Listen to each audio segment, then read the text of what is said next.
Namaskaram and welcome to Carnatic Music Circle, Melbourne. It is my pleasure to welcome you to the first of the concerts for 2013. With me today are the brightest stars of the Carnatic music firmament. Namaskaram and welcome to you, Ranjani and Gayatri. Namaskaram, this is Ranjani and Gayatri, and we are very happy to be performing for Melbourne Music Circle. Looking forward to that performance. Hello, CMC Melbourne. We are really looking forward to our concerts in Australia and New Zealand. And hello, Sounder. It's a pleasure.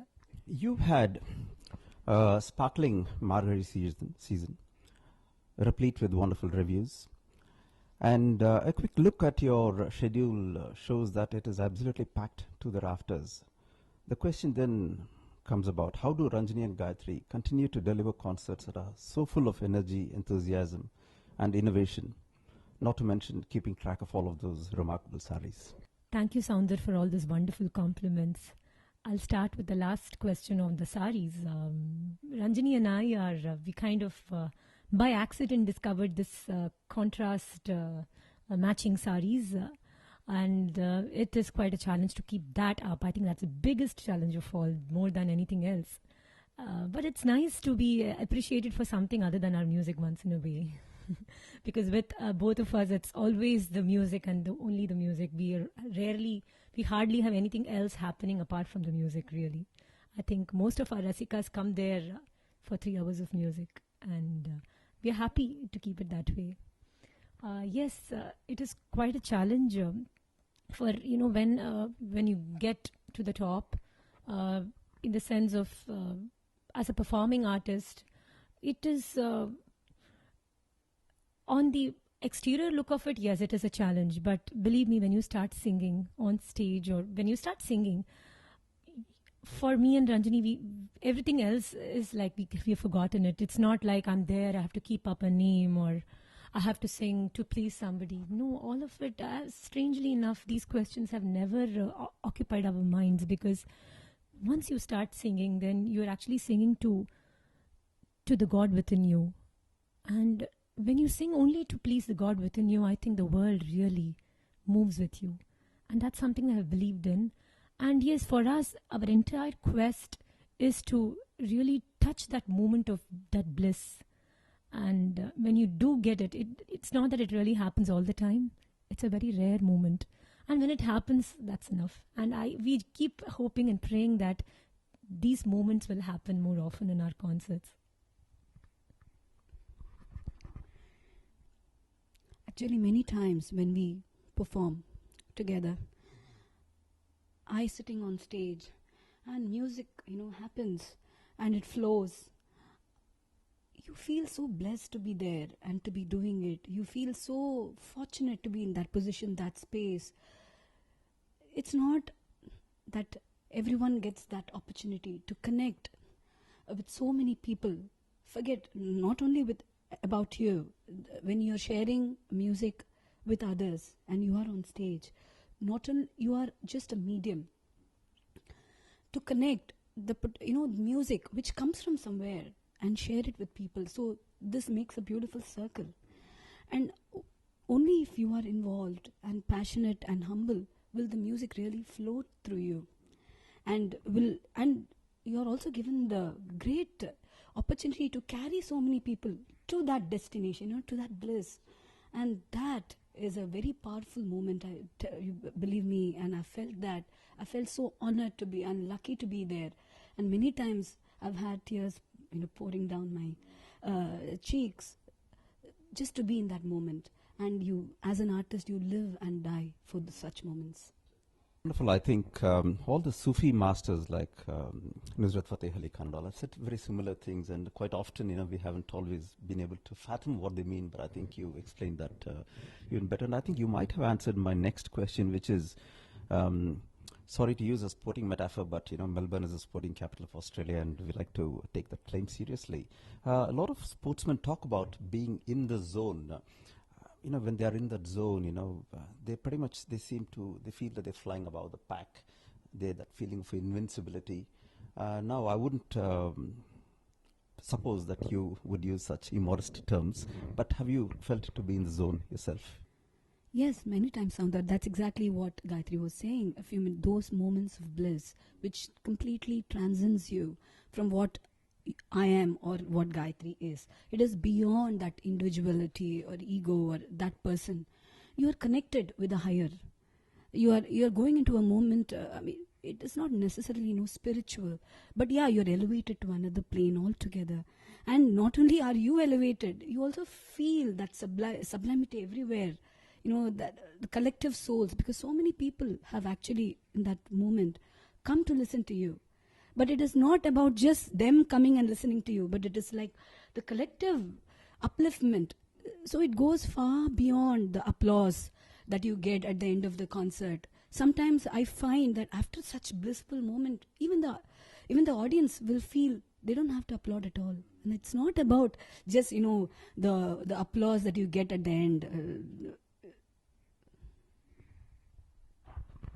Yeah, I think you put it so well. It is when you get into the zone, you rise above all the details. In the sense, for our concerts, we take a lot of joy in crafting our own new ragam tanam pallavis, or selecting new verses like viritams to suit compositions, and tuning new abhangs and other compositions. So we do a lot of composing actually for a concert. It's not just singing what we have learned, and we try to, because I think all of this keeps our creative batteries charged. But when you are at that spot singing, it's all of this becomes just unimportant details. Whether you're singing a Kamboji, which is a raga that's been done so many times, or you're singing a rare raga called Kantamani, it's not important. It is that you discover something eternal in every piece of music that you sing, and that is something that I want to, that is the point of all my music. Very fortunate indeed you are to have begun that journey. Not everyone is as fortunate. To quote the German philosopher Nietzsche, as one ascends to the summit, it gets cold and the responsibility increases. Ranjani and Gayatri are well on that path to that summit. Do you feel the cold? Do you sense that increasing responsibility? Well, that is a very interesting question. Ranjani was just telling me that as you go higher, maybe she feels more warm because there are so many other, loving people who are with us. But yes, I agree completely on you or with Nietzsche that, as you go higher, there is a kind of a responsibility that increases, because it is not that you're just singing for yourself or to express yourself or to keep up a certain position or to earn so many laurels. It's not about your personal song of victory or of ego. It is about realizing that you're occupying a very, very responsible position. You're inspiring and probably even directing the course of the students, of music enthusiasts who look to you to set standards. And we have to realize that. So here is what attention to fundamental qualities in music becomes more important at the same time when you're building on it. So Shruti Shuddham, a very pleasant voice, Laya Shuddham, all these fundamental qualities that we look for, what probably we would even take it for granted when you grow higher. This is quite a possibility. And you have to remember that you shouldn't compromise, and you should be, all your innovations must have that sense of responsibility towards whatever you have learned, to the values that you hold dear. So I think the responsibility certainly increases.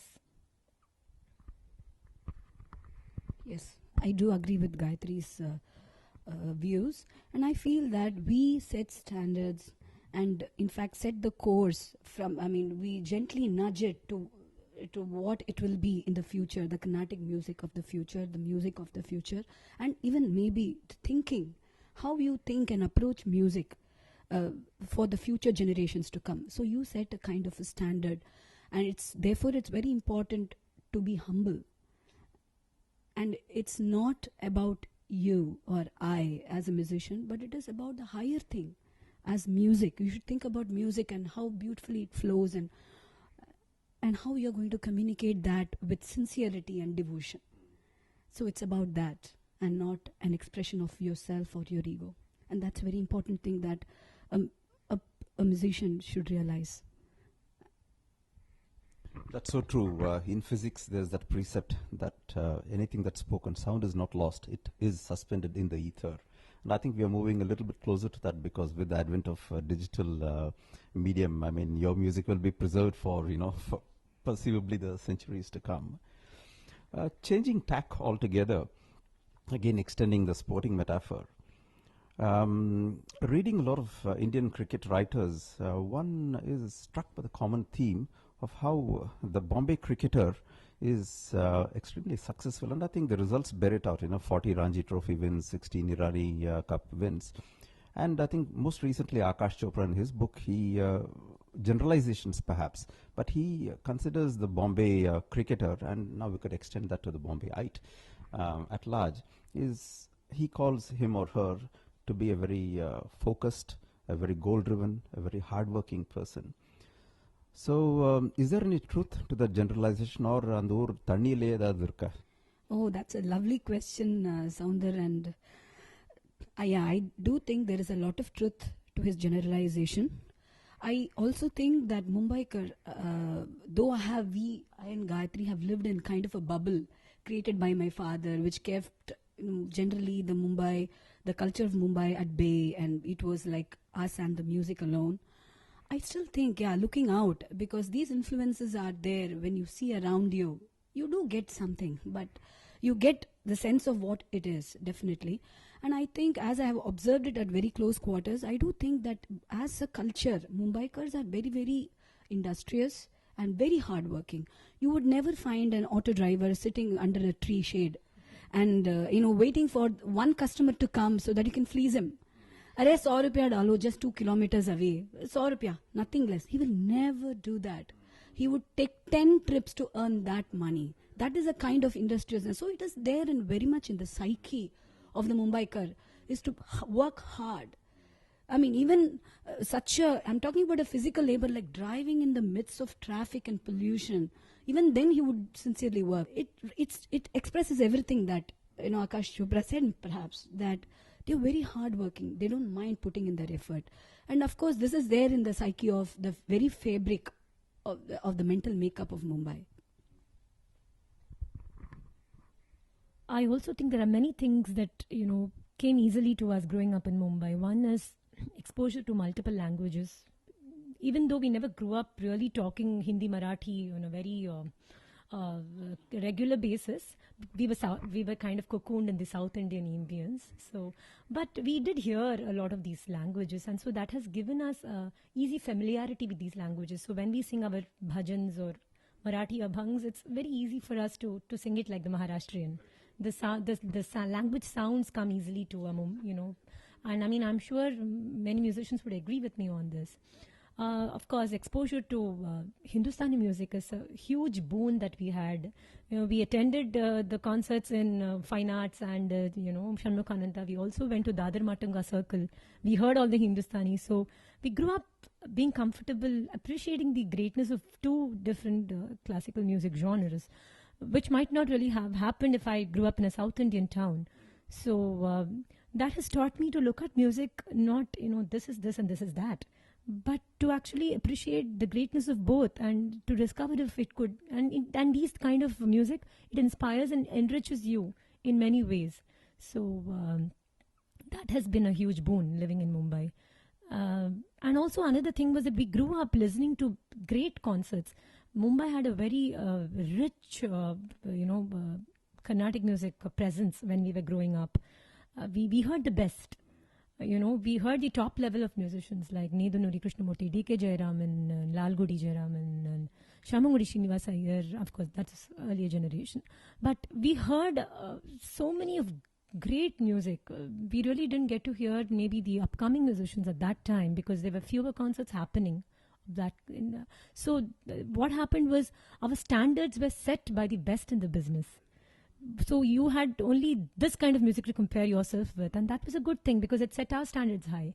And I think that way it was a great thing for us to be inspired by. And I think that pattern is extending because here in Melbourne, I think we're also getting to hear no one but the best. And there can't be anyone better than Ranjani and Gayatri as of now.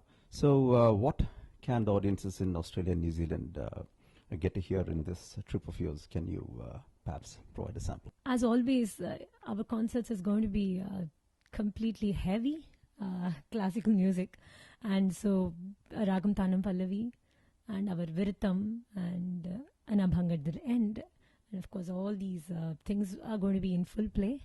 So we will just sing a short Viritam for the audience of Australia as we give them a glimpse of what is to come. Nanmayum Shelvamum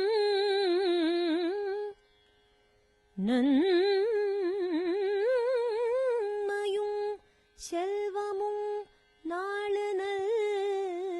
Nalanalgume Tinmayum Papamum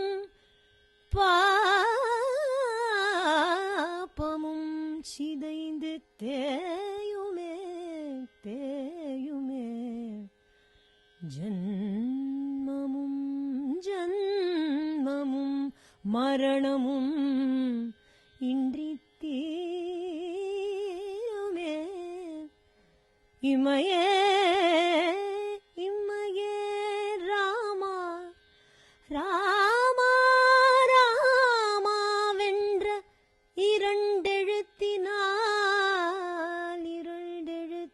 இரண்டெழுத்தினால் தின்மையும் பாபமும் தீருமே நன்மையும் செல்வமும் நல்குமே ஜன்மமும் மரணமும் ஏழித் தீருமே இமயே ராமா ராமா ராமா வென்ற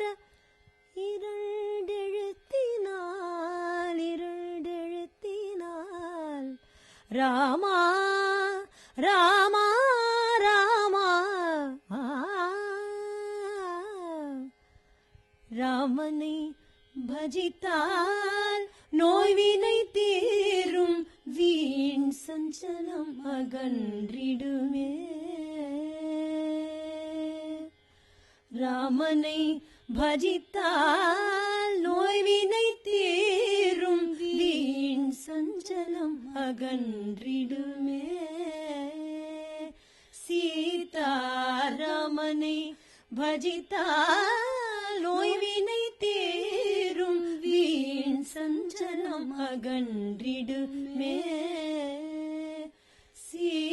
சீதாராமனை கண்ணால் காண்போமின்றே பிறந்த பயன் அடைவோம் ராமனை கண்ணால் காண்போமின்றே பிறந்த பயன் அடைவோம். Thank you, Ranjani and Gayatri. That, I believe, has whetted not just my appetite, but that of everyone watching this for all of your concerts to come. Thank you once again, and we wish you all the very best for this concert series and for all of the concerts to come. Thank you. Thanks a lot, Sounder. This has really given us a lot of opportunity to share our thoughts and experience. Thank you, Melbourne.